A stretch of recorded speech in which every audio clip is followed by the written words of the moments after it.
रुग्ण के पहले 3 अध्याय में किस तरह से महत्व आता है,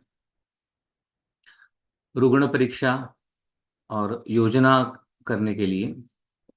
अब यहाँ पर चौथा अध्याय हम देख रहे हैं। चौथा अध्याय का एक पहले तत्र श्लोक हाँ देख ले, आखिरी वाला श्लोक, श्लोक नंबर 13-14। सर्वरोग विशेषाणां त्रिविधं ज्ञान संग्रहम यथा च उपदिश्यन्त उपदिश्यन्ति आप्ताः प्रत्यक्षं गृह्यते यथा ये यथा चानुमानेन ज्ञेयाः ताश्च। अब यहाँ पर उन्होंने एक चीज लिखी है, त्रिविधम ज्ञान संग्रहम, नंबर 13 में, सर्वरोग विशेषाणाम त्रिविधम ज्ञान संग्रहम। तो 3 प्रकार का ज्ञान संग्रह आता है। अब श्लोक नंबर 5 देखते हैं, ये 3 संग्रह यानी क्या आता है। श्लोक नंबर 5, त्रिविधेन खलु अनेन ज्ञान समुदायेन पूर्वं परीक्ष्य रोगम सर्वथा सर्वम अथ उत्तरकालम अध्यवसानम अदोषम भवति न हि ज्ञानावयवेन कृत्स्ने ज्ञेये ज्ञानम उत्पद्यते। अब यहां पर जो शब्द आता है, शौनक जी आप श्लोक नंबर 5 वहां पर लाइए स्क्रीन पर। त्रिविधेन खलु अनेन ज्ञान समुदायेन पूर्वं परीक्ष्य रोगम सर्वथा सर्वम अथ उत्तर कालम। त्रिविधेन खलु अनेन ज्ञान समुदायेन, तो ये 3 ज्ञान समुदाय है। वही आखिरी में जो तत्र श्लोक हमें बोले हुए ज्ञान संग्रह शब्द है वहां पर। तो ये 3 ज्ञान समुदाय क्या है? तो ये 3 ज्ञान समुदाय कैसा है? वो ज्ञान अवयव है, ये पूरा ज्ञान नहीं है। त्रिविधेन खलु अनेन ज्ञान समुदायेन पूर्वम परीक्ष रोगम, तो ये 3 ज्ञान समुदाय से, 3 ज्ञान संग्रह से परीक्षा करनी है रोग की। अथ उत्तर कालम, उसके बाद अध्यवसानम अदोषम भवति, उसके बाद रोग का अध्यवसान करना, रोग का निर्धारण करना जो है वो अदोष होगा।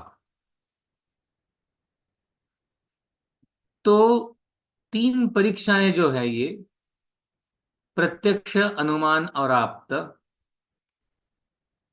शुरुआत होगी इससे आपसे, कुछ नॉलेज डाटाबेस रहता है दिमाग में। So when ever you start with examination, normally, rather seldomly, always I can say, not seldom, always we start with some provisional query in our mind or some provisional diagnosis in our mind. So ये provisional diagnosis दिमाग में क्यों आता है? For example, यदि किसी patient ने वैसा बोला कि सर दुखता है, तो उसके लिए ऐसा सवाल पूछा जाता है कि क्या उसके साथ यदि आपको अम्ल उद्गीरण भी होता है? ये सवाल पूछने के पीछे भी, यानी ये प्रश्न परीक्षा हो गई, लेकिन ये पूछने से पहले भी आपके दिमाग में आपने एक विचार कर लिया जो आप्त ज्ञान समुदाय से आता है।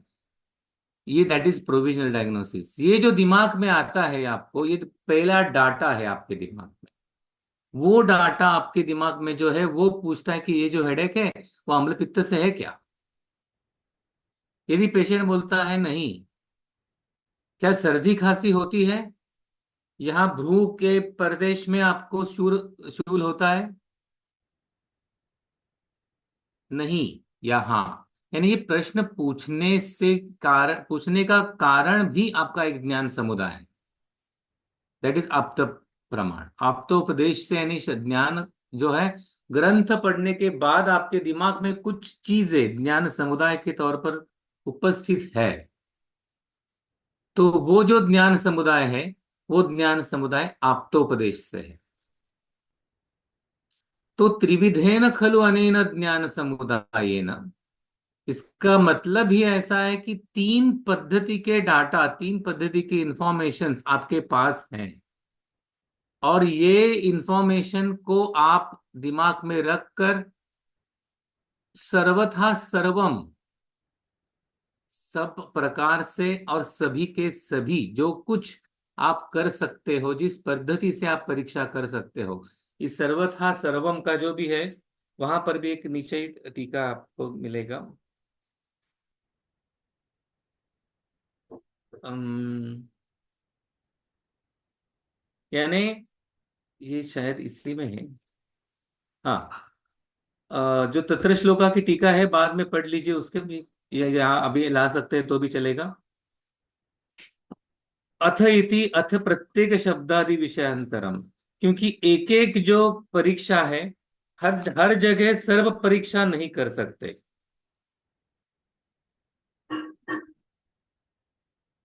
यानी कुछ जगह प्रत्यक्ष परीक्षण नहीं है। तो इस तरह से सर्वथा सर्वम जो कुछ करने लायक है वो सब करके उसके बाद आपको अध्यवसान करना है। अध्यवसायन यानी निर्धारण करना है।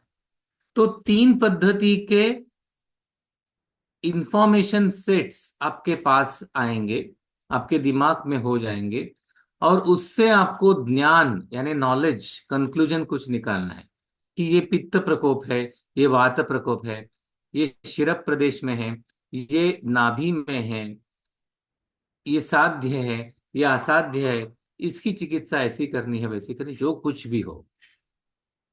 यानी यहां पर जो श्लोक नंबर 5 में यहां पर जो बोला है, यहां पर परीक्षा करने के बाद कैसी होनी चाहिए चीज, तो सर्वथा सर्वम अदोषम, कुछ भी उसमें अदोष नहीं, अदोष होना चाहिए।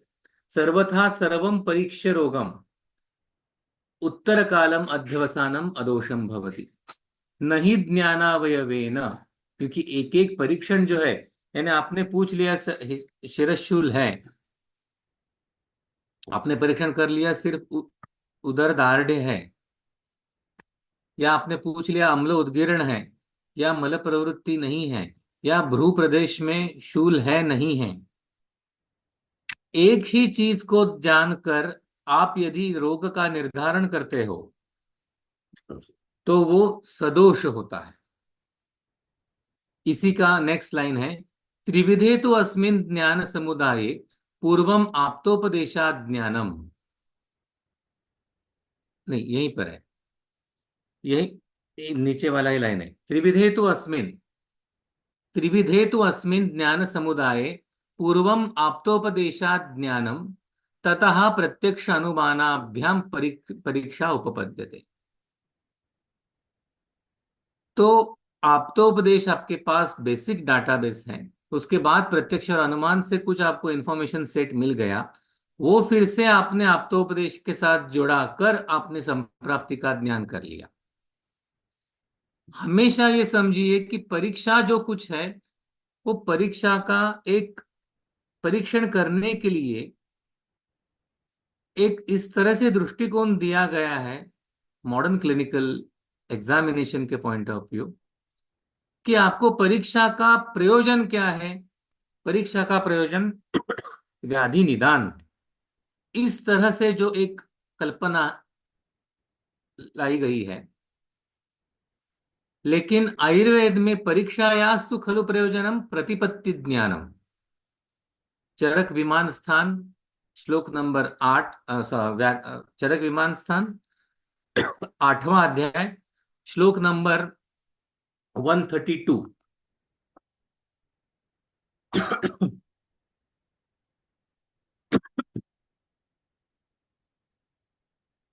परीक्षायास्तु खलु प्रयोजनम प्रतिपत्ति ज्ञानम, यो यथा प्रतिपत्तव्यः तस्य तथा, प्रतिपत्ति नाम यो विकारो यथा प्रतिपत्तव्यः तस्य तथा अनुष्ठान ज्ञान। यानी परीक्षा इस तरह से होनी चाहिए कि उसके बाद उसका अंत, परीक्षा का अंत ही वहां पर आता है जब आपको अनुष्ठान का ज्ञान मिल जाता है। अरे आपको चिकित्सा क्या करना है, मैनेजमेंट क्या करना है, वही उसका अंतिम ध्येय है। तो इसके कारण यहां पर जो श्लोक नंबर 5 में उन्होंने बोला है, चरक विमान स्थान 4 श्लोक नंबर 5 में, तीन पद्धति के इंफॉर्मेशन सेट्स आपको जुटाने हैं। तीन इंफॉर्मेशन सेट्स साथ में लाकर उससे आपको नॉलेज, यानी इंफॉर्मेशन मिल गया, इंफॉर्मेशन से आपको नॉलेज एक्सट्रैक्ट करना है। अध्याय नंबर नॉलेज 5। और इंफॉर्मेशन डिफरेंस है। इंफॉर्मेशन का सेट आपके पास आ गया, उसके बाद इंडिविजुअलाइज्ड कंफर्मेशन, अध्यवसान शब्द है वहां पर। अध्यवसान यानी निर्धारण है। सामने वाले पेशेंट को अम्ल पित्त हो सकता है, ये इंफॉर्मेशन सेट है। उसको कफ वातज ज्वर के कारण शिरशूल हो सकता है, उसको उदावर्त के कारण रुग्ण को शिरशूल हो सकता है। ये सब जो है ये इंफॉर्मेशन सेट्स है। उसमें कंक्लूसिव चीज जो है अध्यवसान करना, यानी इसमें ये दोष है, इसमें ये दोष है, दैट इज अध्यवसान, उसका फाइनल रिजल्ट। और उस वो एक बार हो गया तो आपको उसके बाद उसके बल का भी परीक्षण हो गया, सब चीजें आपके सामने है परीक्षा के कारण, तो अनुष्ठान ज्ञान हो जाता है। तो चरक विमान स्थान 4 जो है उसका सबसे महत्वपूर्ण चीज जो है वो परीक्षण पद्धति, और परीक्षा से आपको कहाँ तक पहुंचना है, इसका अंतिम पग। तीनों चीजें साथ में इस्तेमाल करनी है, एक से परीक्षण करना गलत है। तीनों चीजें साथ में चाहिए। तीनों परीक्षणों के बाद जो आएगा वो उसका कंक्लूजन है, वो रोग की पूरी परीक्षा है। तो रोग परीक्षा, रोगी परीक्षा दोनों साथ में है। रुग्ण परीक्षा और व्याधि परीक्षा दोनों साथ में ही आएंगी। यहाँ पर जो बताई गई चीज है, आप्तोपदेश, प्रत्यक्ष और अनुमान, ये तीनों, ये दोनों पद्धति के परीक्षा साथ में करने वाले हैं। यानी रोग की परीक्षा करेंगे और रोगी की भी परीक्षा करें। और तीन सेट आपके सामने आएंगे। ये तीन ज्ञान संग्रह, त्रिविधम ज्ञान संग्रह को आप साथ में रखकर उसका अनुष्ठान ज्ञान तक उसको लेकर जाना है। एक बहुत ज्यादा महत्वपूर्ण नहीं, लेकिन फिर भी एक चीज यहाँ पर बता सकते हैं। एक श्लोक जो आपने, हम ये इसी श्लोक में आपने देखा कि श्लोक नंबर 5 में, नहीं ज्ञानावयवेन कृत्स्ने ज्ञेये ज्ञानम उत्पद्यते। यही ऐसा का ऐसा लाइन आपको चरक विमान स्थान 6 में भी मिलेगा। हम जब उस अध्याय में जाएंगे तो उस वक्त उसको देखेंगे। अभी सिर्फ ये लाइन को याद रखिए, नहीं ज्ञानावयवेन कृत्स्ने ज्ञेये ज्ञानम उत्पद्यते, वहां पर आएगा विज्ञानम उत्पद्यते। अब अगला अध्याय 5वां, स्रोतस विमान। पहले तो यहां पर आप, ये सवाल यही आएगा कि ये विमान स्थान में क्यों आया, ये शारीर स्थान में आना चाहिए। सुश्रुत में भी शारीर स्थान में है। वाग्भट का भी जो वहां पर उल्लेख आता है स्रोतस का, वो भी शरीर में आता है। अथातः स्रोतसाम विमानम व्याख्यास्यामः, ये शारीर स्थान में ना आकर ये यहां पर क्यों आ गया विमान स्थान। क्योंकि रुग्ण की जो परीक्षा करनी है या व्याधि की जो परीक्षा करनी है, ये दोनों के लिए स्रोतस एक प्लेटफॉर्म बन जाता है। स्रोतस के प्लेटफॉर्म के आधार पर आप रोग तथा रोगी दोनों की परीक्षा कर सकते हैं। इसके लिए ये अध्याय यहाँ पर है। और वो अध्याय लिखा भी इस तरह से है यहाँ पर कि आपको परीक्षण के स्तर से स्रोतस बताया है। यहाँ पर स्रोतस बताने का तरीका भी शारीर के स्वरूप में नहीं है। अब यह अध्याय देखते हैं। तो ये देखने के लिए पहले आपको दृष्टिकोण क्या चाहिए? शारीर का नहीं, परीक्षण का दृष्टिकोण चाहिए। यावंत पुरुषे मूर्तिमंतो भाव विशेषः तावंतः एवस्मिन् स्रोतसाम प्रकार विशेष। पहले उन्होंने यहां पर स्पष्ट किया है कि मूर्तिमंतो भाव विशेषः, जो मूर्तिमंत है, जिसको खुद को कुछ आकार है, मूर्त है, उस जो कुछ ऐसे मूर्त भाव विशेष है सबके लिए स्रोतस। लेकिन जो अमूर्त है, जैसे चेतना है, ज्ञान है, संज्ञा है, फिर उसके लिए भी स्रोतस लगेंगे क्या? संज्ञा वह स्रोतस करके कहा एक उल्लेख आया है। तो फिर संज्ञा तो मूर्तिमन नहीं है, फिर उसका क्या करेंगे?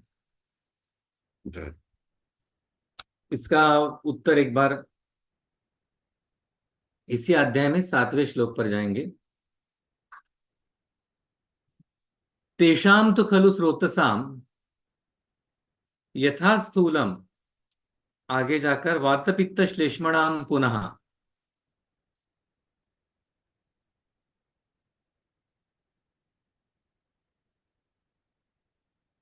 वात पित्त श्लेष्मणाम पुनः सर्व शरीर चराणाम सर्वाणि स्रोतांसि अयन भूतानि तद्वत्।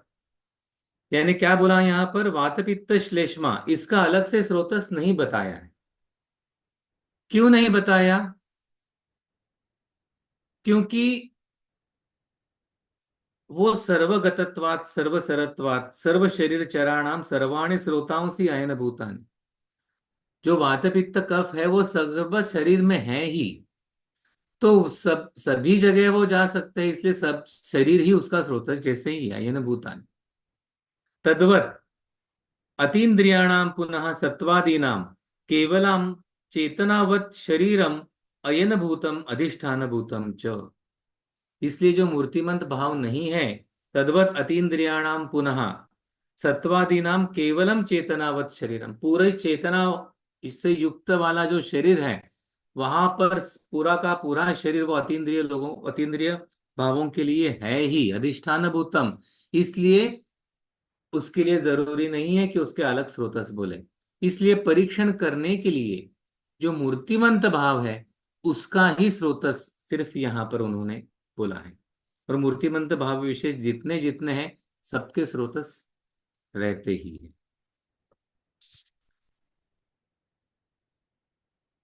अब यहां पर जो 13 स्रोतस बोले हैं उसका एक डिवीजन समझ लीजिए। 3 इनकमिंग है, प्राण उदक अन्न, शरीर में प्रवेश करने वाली 3 चीजें हैं। और 3 आउटगोइंग है, पुरीश मूत्र और स्वेद, बाहर जाने वाली चीजें हैं। और बीच में जो 7 है वो स्थूल शरीर है, मूर्तिमंत शरीर।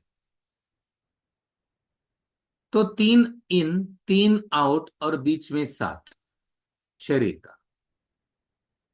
इस तरह से स्रोतस का यहां पर किया हुआ है वर्णन, क्योंकि ये सभी जगह अलग अलग से व्याधि परीक्षण के लिए आवश्यकता है, इस सब इस पद्धति की स्रोतस के परीक्षण के लिए। यहां पर उन्होंने मूल बोला है। मूल यानी क्या, इसके बारे में काफी विचार अलग अलग टीकाओं में भी है, अलग अलग बाकी लिटरेचर्स में भी अलग अलग चीजें दी है। मूल यानी नियंत्रण स्थान है, ऐसा एक विचार है। मूल यानी दो दो मूल बोले हैं, तो एक प्रभव है और एक विभव है, यानी जहां पर वो समाप्त होता है और जहां से वो शुरू होता है।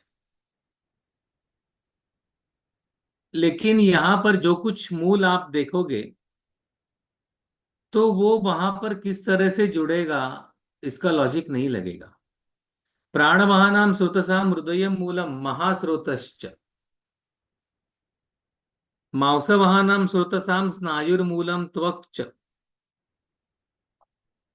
शुक्रवाहनाम स्रोतसाम, शुक्र की उपस्थिति पूरे शरीर में है, तो शुक्रवाहनाम स्रोतसाम वृषणव मूलम शेफश्च,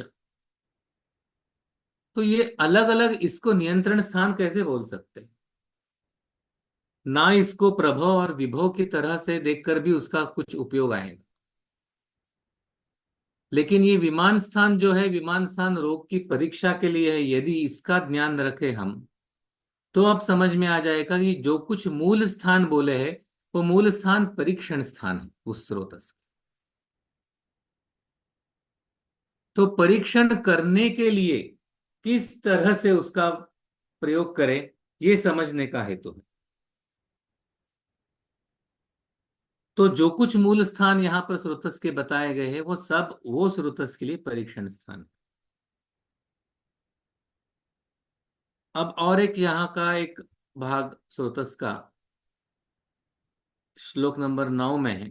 थोड़ा सा पर्याय नाम आता है तो उसकी तरफ ज्यादा देखा नहीं जाता, लेकिन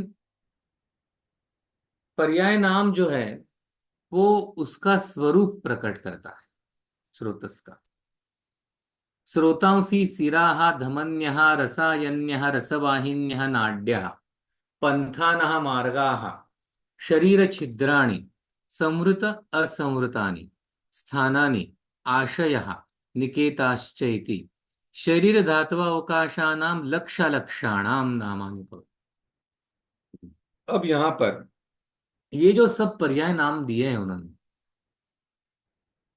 ये सब नाम स्रोतस का स्वरूप आपको प्रकट करता है कि किस तरह से अलग अलग तरीके से ये स्रोतस है। स्रोतस का एक विजुअलाइजेशन जो आयुर्वेद स्नातक के दिमाग में रहता है वो एक ट्यूबुलर फॉर्मेट में रहता है। एक ट्यूब है जिसके अंदर से कुछ चीजें बह रही है, कुछ चीजें ट्रांसफॉर्म हो रही है, एक चीज से अलग चीज बन रही है। तो एक ट्यूबुलर फॉर्मेट दिमाग में ज्यादा रखता है।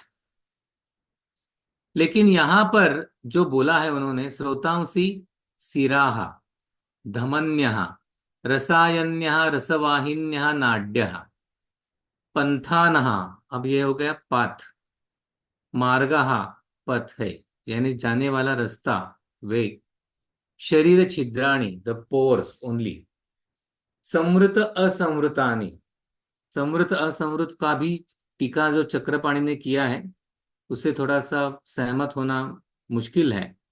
संवृता संवृतानि एका संज्ञा तत्र अग्रे संवृतानि मूले असंवृतानि। ये ऐसा क्यों बोला और किसके आधार पर मूल अमूल के, क्योंकि वो प्रभव, मूल स्थान प्रभव स्थानम ऐसा अर्थ दिया है, उसको पकड़ के समृत असमृतानि बोला। यानी कुछ चीजें ढकी हुई रहती है, कुछ चीजें ढकी हुई नहीं रहती। इस तरह से स्रोतस का स्वरूप रहता है। हम स्रोतस को देखते हुए यदि सिर्फ ट्यूब ही इमेजिन कर ले या ट्यूब का ही विजुअलाइजेशन कर ले तो स्रोतस की संकल्पना पूरी समझ में नहीं आएगी, रादर वो गलत समझ में आएगी। क्योंकि पूरे शरीर में फैला हुआ शुक्र वह स्रोतस कैसे समझे, या मांस वह स्रोतस जो है वो स्नायुर्मूलम त्वक कैसे समझे, अस्थि वहां नाम स्रोतसाम के लिए जगनम मूलम या मेदो मूलम कैसे समझे, और उसके वहां से वहां ट्यूब कैसे जोड़ ले। इसलिए ये स्रोतस का जो कंसेप्ट है यहां पर, this is more like one system of working. क्योंकि उसमें से जो बहने वाली चीज है वो है परिणाम आपद्यमानानाम धातूनाम अभिवाहिनी भवन्त्ययनते। जो धातु इन मेकिंग है, परिणाम आपद्यमान यानी वो बनने जा रहा है, वो धातु अभी बनने जा रहा है, उसके लिए जो कुछ उस पर प्रोसेसिंग होने के लिए है वो प्रोसेसिंग हम ट्यूब कंसेप्ट दिमाग में लाकर ऐसा इमेजिन करने की कोशिश कर रहे हैं कि वो एक ही जगह पर बनना चाहिए, वो एक ही ट्यूब में बनना चाहिए। लेकिन ऐसा नहीं है। यानी कार का, एक कार है और कार का स्रोतस हम सोच रहे हैं, तो हम ऐसे अपेक्षा कर रहे हैं कि कार एक ही फैक्ट्री में पूरी बन जाए, और ऐसा है नहीं। उसका पहिया अलग जगह बनेगा, उसका इंजन अलग जगह बनेगा, या ऐसे सैकड़ों जगह बन जाएंगी और वहां से एक जगह आएगा और वहां पर उसकी असेंबली होगी, उसके बाद कार बाहर निकलेगी। उस तरीके से ये अलग अलग जगह भी ये चीजें बनती हैं। और ये परिणाम आपद्यमान धातु अलग अलग स्टेज से अलग अलग जगह से आएगा और एक जगह वो बनाया जाएगा। समृत असमृतानि स्थानानि, अलग अलग जगह है, ये अलग सिर्फ जगह है। आशय, यानी बड़ा एक खाली जगह है जहां पर अवकाश है। निकेताश्च, एक जहां पर रहने के लिए जगह है। सो शरीर धातव अवकाशानाम लक्षाणाम अलक्षाणाम च, यानी शरीर में जो धातु के अवकाश रहेंगे उसमें जो अवकाश लक्ष्य है, यानी समझ में आने वाले इतना अवकाश है।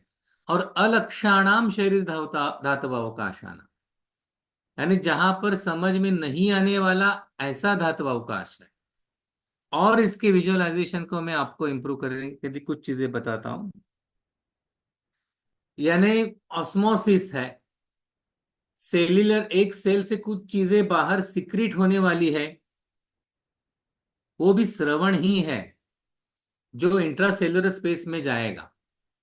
ये भी विजुअलाइजेशन के लिए आपको समझ में आएगा कि स्रोतस यानी जो कंसेप्ट है वो एक यानी अलग अलग जगह पर बनने वाली चीजें हैं जो साथ में जुड़ सकती हैं। इसलिए स्रोतस को सिर्फ ट्यूब समझ में ले लिया तो ये कंसेप्ट अच्छी तरह से समझ में नहीं आएगा, विजुअलाइजेशन उसका अटक जाए।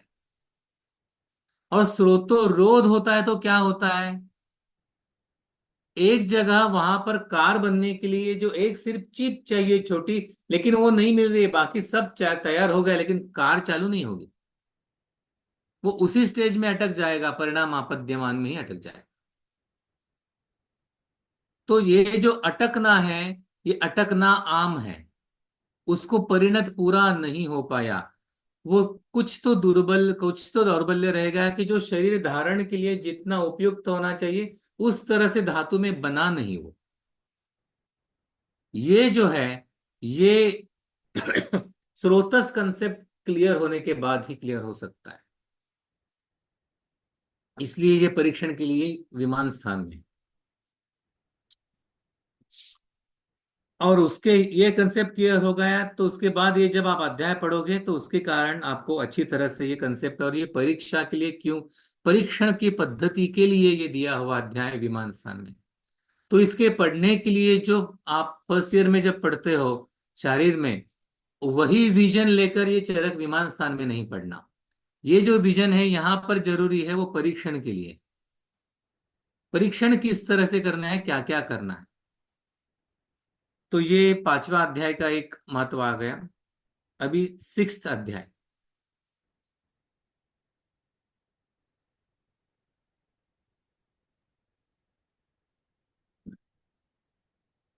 इसमें भी तत्र श्लोक कहां से जाएंगे, आखिरी वाला श्लोक, श्लोक नंबर 20।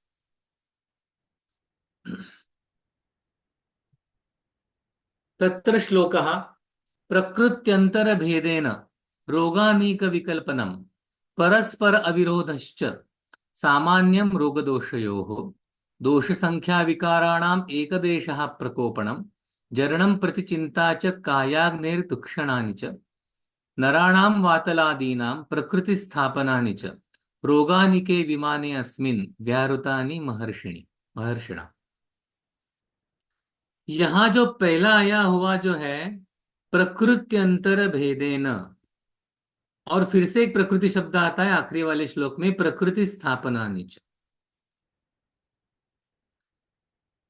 तो प्रकृत्यंतर भेदेन, ये जो है ये भेद प्रकृतियां हैं। यहां पर जो शब्द आता है प्रकृति का वो अलग तरीके से प्रकृति, भेद, भेद की प्रकृति, जिस निकष पर, जिस क्राइटेरिया पर आपने भेद करना शुरू कर दिया है रोगों का, प्रकृत्यंतर भेदेन रोगानिकम विकल्पनम, उसकी कल्पना की जाती है। उसी तरह से परस्पर अविरोधश्च सामान्यम रोग दोषयो,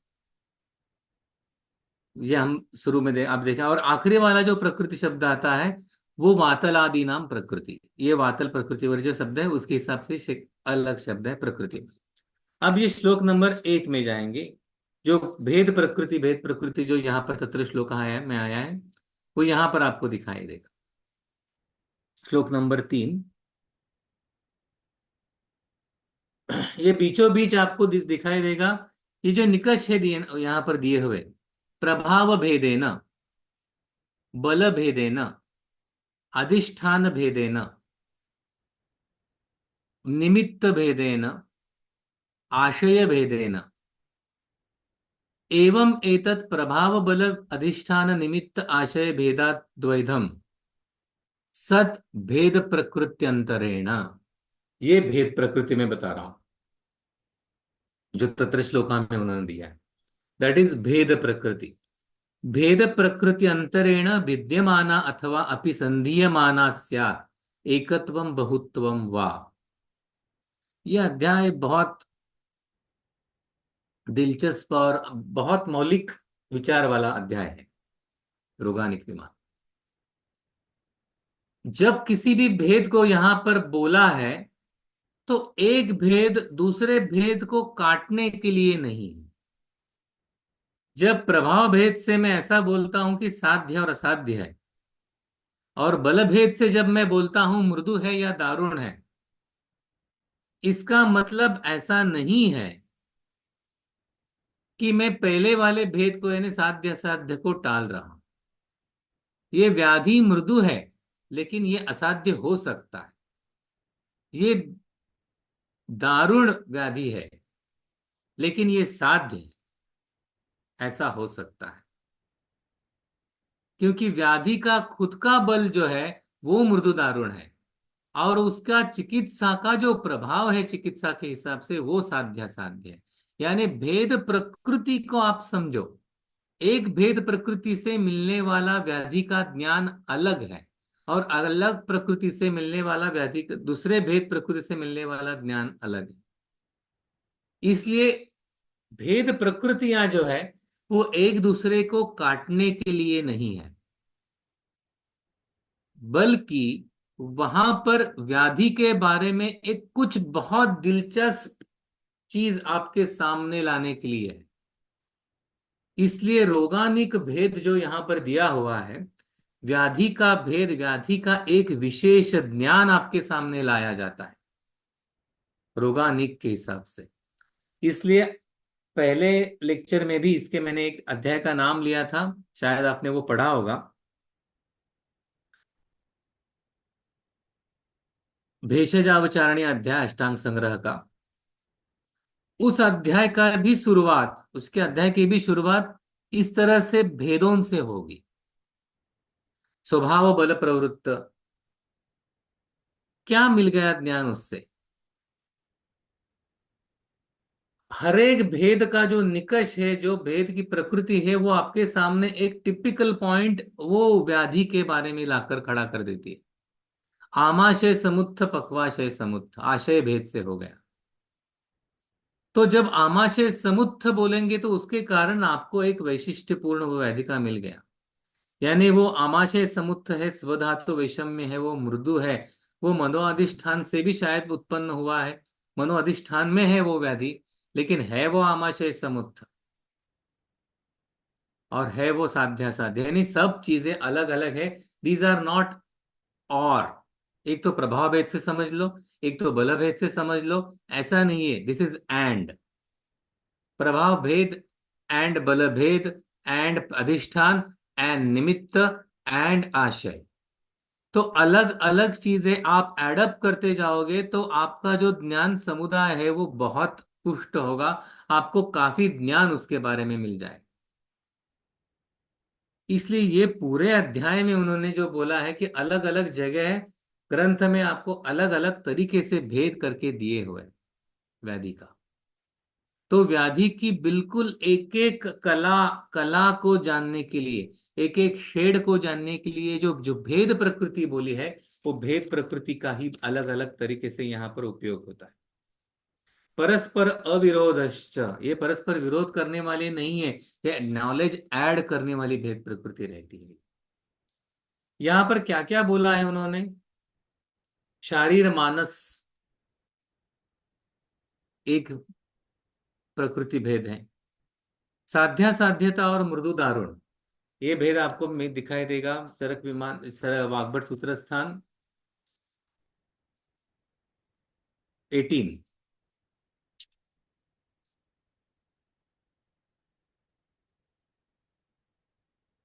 श्लोक नंबर 39-40।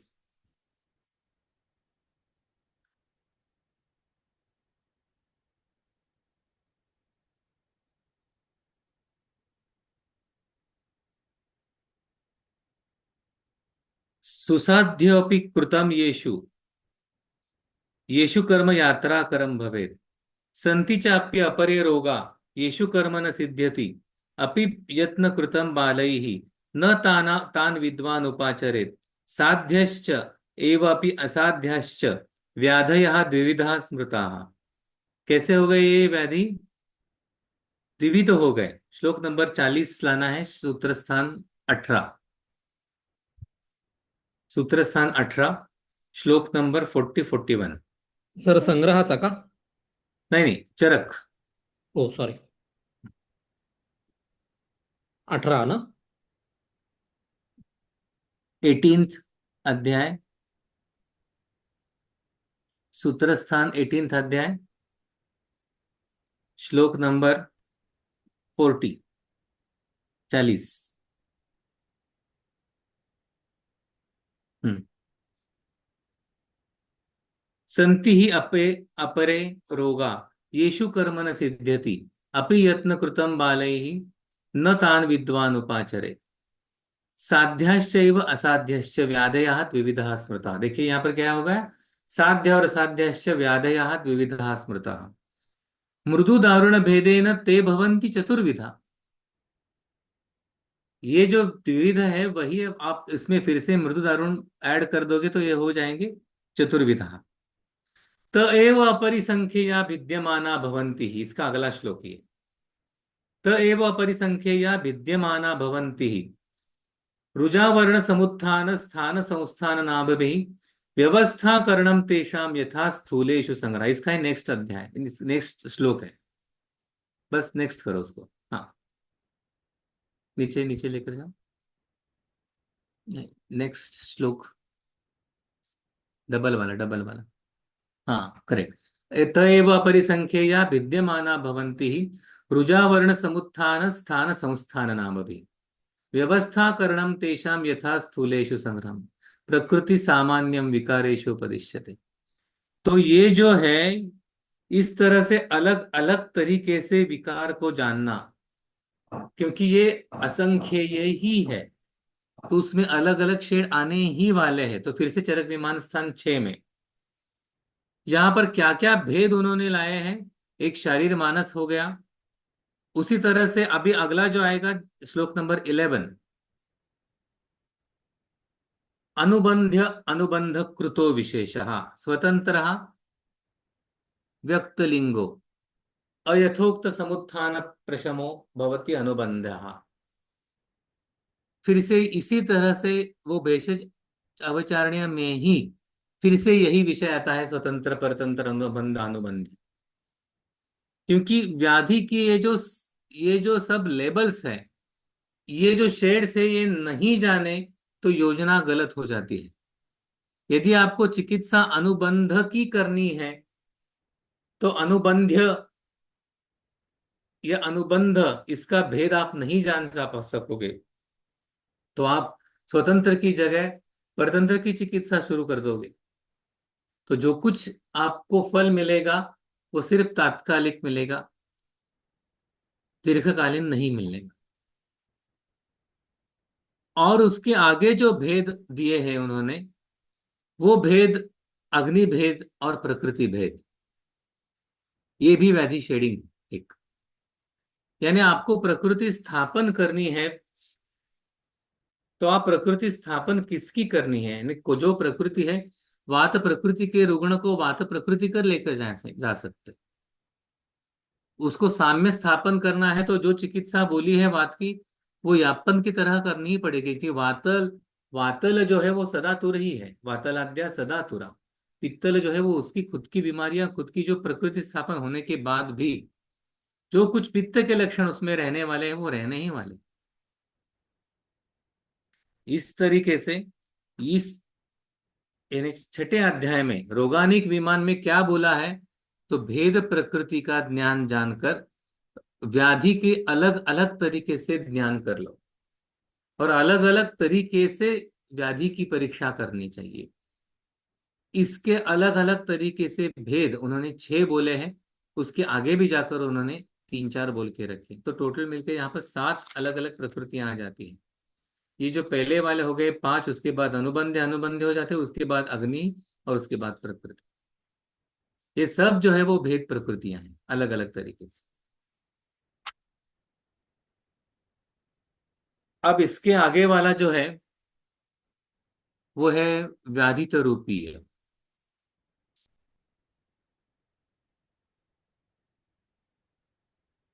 व्याधित रूपीय यानी व्याधि जिसको है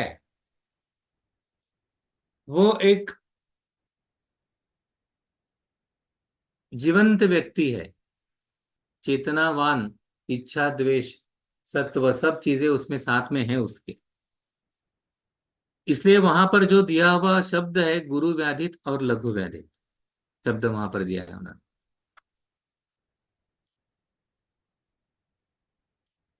तो व्याधि को जानना, व्याधित रूपीय, व्याधि का रूप जानो और व्याधित में है वो रूप जानो। इसमें स्पेसिफिकली कुछ अलग मैं पहले बताता हूँ, वो पहले देख लेंगे तो मैं क्या कहना चाहता हूँ ये आपको समझ में आ जाएगा। श्लोक नंबर 11,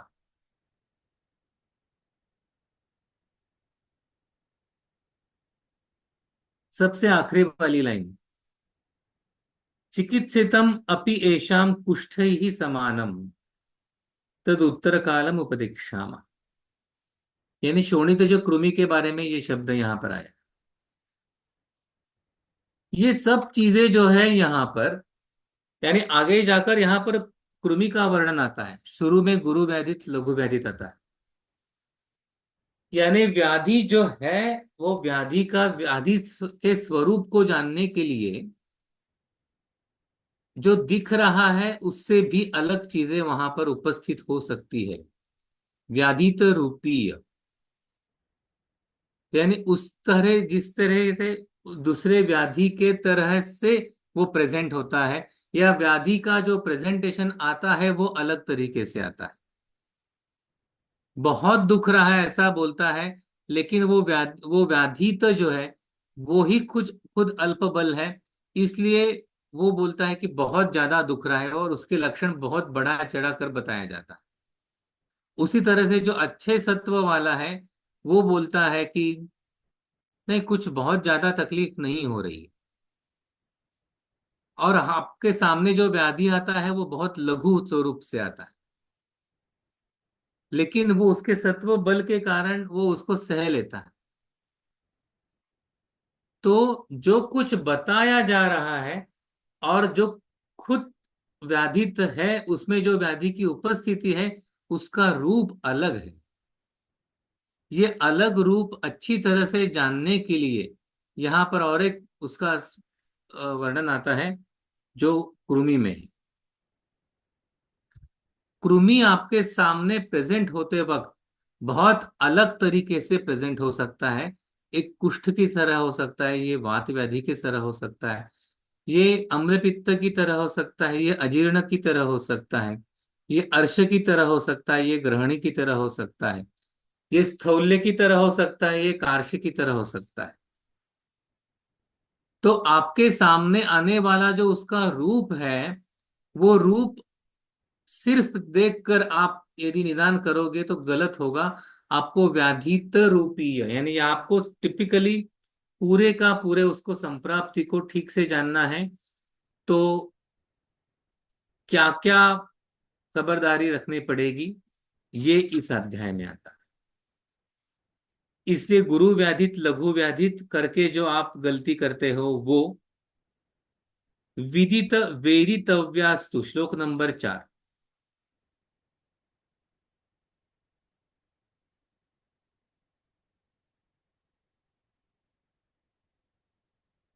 विदित वेदितव्यास्तु भिषजः, सर्वं सर्वथा यथा संभवं परीक्ष, परीक्ष अध्यवसंतो न क्वचित अपि विप्रतिपद्यन्ते। सिर्फ देखिए, फिर से वही आया जो हमने श्लोक नंबर अध्याय नंबर 4 में देखा था।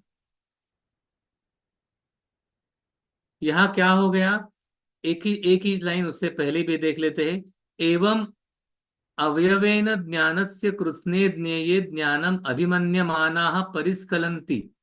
ये फिर से देखिए, ये तीसरी बार आया है लाइन। ये यहां पर आया सप्तम अध्याय में, यही आया छठे अध्याय में। नहीं ज्ञानावयवेन कृत्स्ने ज्ञेये ज्ञानम उत्पद्यते, विज्ञानम उत्पद्यते। और यहीं पर फिर से ये आता है कि एक ही अवयव को ज्ञान के जानकर आप पूरा ज्ञेय ज्ञानम अभिमन्यमाना, जान ले समझ लेते हैं कि हमें सब कुछ पता चल गया, तो गलत हो जाता है। इसलिए क्या करना चाहिए, ज्ञान का साधन क्या है यहाँ पर, विदित वेदितव्यास्तु भिषजः। आपको जो कुछ आपको समझ में आया है वो, और आपने जिसकी परीक्षा किया है, वेदितव्याः विदितः वेदितव्यास्तु भिषजः सर्वं सर्वथा यथा संभवं परीक्ष परीक्षाध्यवसन्तो न क्वचिदपि विप्रतिपद्यन्ते। इसलिए कुछ भी आपको इस तरह से परीक्षण करना है तो उसका पूरी तरह से जानकर ही परीक्षण करो। इसका ही वर्णन यहाँ पर गुरु व्याधित लघु व्याधित और कृमि, कृमि का और एक शेड है जो पहले लेक्चर के इसमें मैंने जनपदोध्वंस में बोला। जनपदोध्वंस में जो 4 फैक्टर्स है, वायु उदक देश और काल, उसके सिवाय अधर्म वहां पर बोला। उसी तरह से ये कृमि, ये भी एक ऐसा फैक्टर है कि जो दोषों के परे जाकर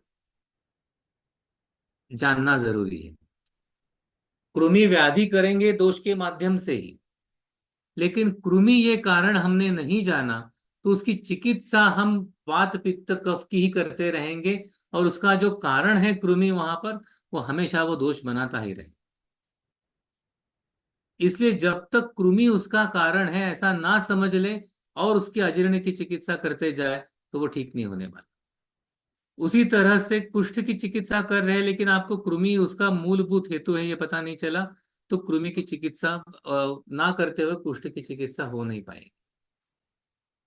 इसलिए यहां पर जो दिया है उन्होंने, एवं अवयवेन ज्ञानस्य कृत्स्ने ज्ञेय ज्ञानम अभिमन्यमानः परिस्खलन्ति, वो गलती कर बैठते, चूक जाते। इसलिए व्याधित रूपीय को फिर से उन्होंने वही बोला है, जो शरीर में आता है उसकी तरफ होने वाला प्रेजेंटेशन अलग हो सकता है। इसलिए जो कुछ आपको जानना है रुग्ण के शरीर में, वो संप्राप्ति का ज्ञान अलग तरीके पूरी तरह से होना जरूरी। सबसे पहला श्लोक जो हमने चरक विमान स्थान 1 में जो श्लोक नंबर 3 हमने देखा, वहां पर व्याधि संप्राप्ति का उन्होंने 5 प्रकार वहां पर बोले हैं पूरे। यहाँ पर निमित्त पूर्व रूप रूप उपशय, उसके बाद संप्राप्ति शब्द इस्तेमाल नहीं किया है वहां पर। उन्होंने संख्या प्राधान्य विधि विकल्प बलकाल विशेषान अनुप्रविश्य, इस तरह से संप्राप्तियों के 5 भेदों का प्रयोग यहाँ पर किया है, ना कि संप्राप्ति शब्द का। जो कुछ जानना है हमें, जो कुछ यहाँ पर पूरे विमान स्थान में जानना है, संप्राप्ति ठीक से जानो, संप्राप्ति ठीक से जानो, यही बताए हुए जाते हैं। लेकिन हम जब संप्राप्ति सोचते हैं तो परीक्षा सोचते हैं तो हम इतना ही सोचना चाहते हैं कि सिर्फ दोष दुष्य जान लिया तो हो गया। ऐसा नहीं है, उसके परीक्षायास्तु प्रयोजनम प्रतिपत्ति ज्ञानम, आपको अनुष्ठान ज्ञान तक लेकर जाना ही परीक्षा का प्रयोजन। तो वही उद्देश्य सामने रखा, तो ये व्याधि तो रूपी है यहाँ पर क्यों आया ये पता चलेगा। सिर्फ व्याधि को जानकर नहीं है, व्याधि का अनुष्ठान यहाँ पर गलत हो जाएगा आपको समझेंगे तो। यानी आपको समझ में आ गया कि उसको शूल है, लेकिन आपकी चिकित्सा गलत हो जाएगी यदि आपने व्याधि तो रूपी है उसका व्याधि का रूप और व्याधि का रूप ना समझा ठीक से। इसलिए ये 7वां अध्याय जो है वो फिर से एक अलग तरीके से संप्राप्ति का ही एक अलग अवयव जो जानना जरूरी है वो सामने लाता है।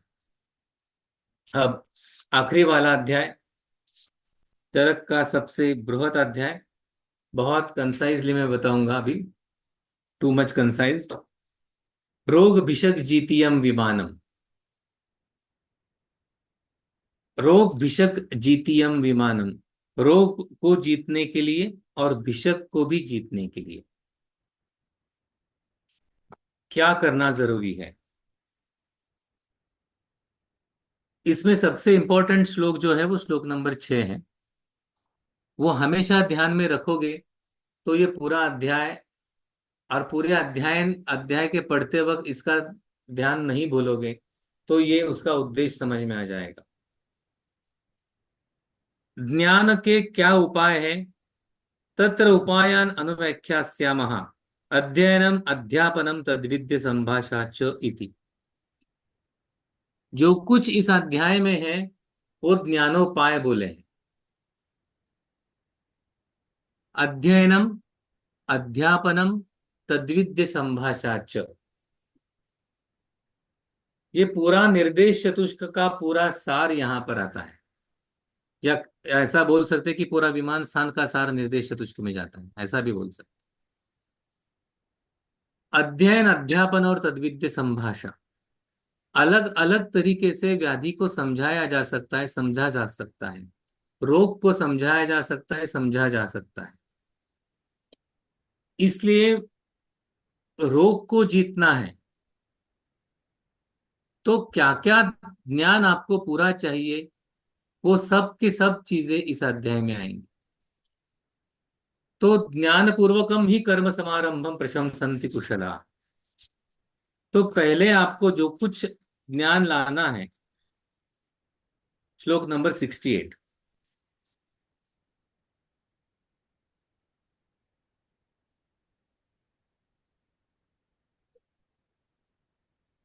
ज्ञान पूर्वकम ही कर्मणाम समारंभम प्रशंसन्ति कुशला।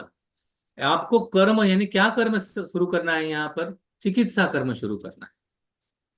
तो चिकित्सा कर्म से पहले ही आप पूरा ज्ञान आपको होना चाहिए किसका, ये दशविध परीक्षा भाव, उसके बाद ही आपको चिकित्सा का कर्म शुरू करना है।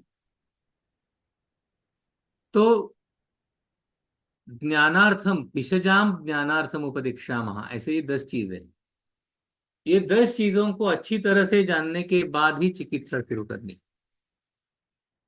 तो रोगों का कुछ, रोग का जो कुछ ज्ञान या रोगी का जो कुछ ज्ञान है उसके साथ ये 10 चीजें जुड़ जाए, आप भिषक और रोग दोनों को जीत पाते हैं। और वाद मार्ग जो दिए हैं संभाषा विधि, फिर से ज्ञान संहर्ष करी, ऐसे ही संभाषा यहाँ पर अपेक्षित है। झगड़ा करने के लिए या वाद सिर्फ उपस्थित करने के लिए ये संभाषा नहीं है। प्रश्न उपस्थित किए जाने से ज्ञान मिल जाता है, ऐसा कुछ लोगों को लगता है। प्रश्न काफी पैदा किए जा सकते हैं, प्रश्न काफी है भी, लेकिन उसका उत्तर कुछ ही प्रश्नों का मिल सकता है, मिलता है। लेकिन 2 प्रश्नों का उत्तर मिल जाए तब तक 20 प्रश्न खड़े हो जाते हैं। तो उत्तर ढूंढना और जो खुद को ज्ञान मिला है वो दूसरों तक पहुंचाकर यही सही है ये बताने का जो तरीका है वो वाद मार्ग है। दैट इज भिषक जीती है, ये है भिषक जीती है। यानी आपको अपना अपना कहना जो है वो आपको दूसरे के सामने लाना है और उसको कन्विंस करना है कि जो मैं ये बोल रहा हूं ये इस तरह से ही है। ये कन्विंस करने के लिए आपका खुद का ज्ञान अमल होना चाहिए। इसलिए रोग जीतीय और विषक जीतीय दोनों साथ में है। इसलिए 8वां अध्याय जो है, 8वां अध्याय का पूरा सार ये छठे श्लोक में और ये 68 श्लोक में, ये दो श्लोक आप हमेशा याद रखिए 8वां अध्याय पढ़ते वक्त। हो सकता है तो ये दो श्लोक याद रखकर, हमेशा याद रखकर पूरा अध्याय एक गो में पूरे पूरे एक सिटिंग में पढ़ लीजिए। काफी अच्छी चीजें समझ में आ जाएगी।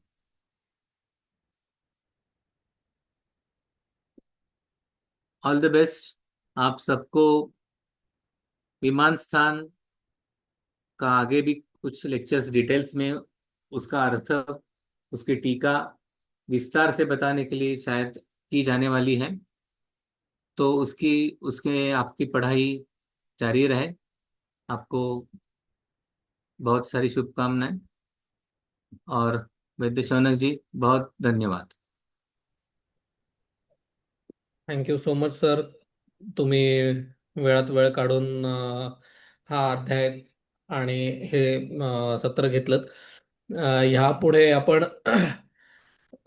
विमानस्थान पहिल्या अध्यायापासून डिटेल अध्याय एक एक बघणार आहोत.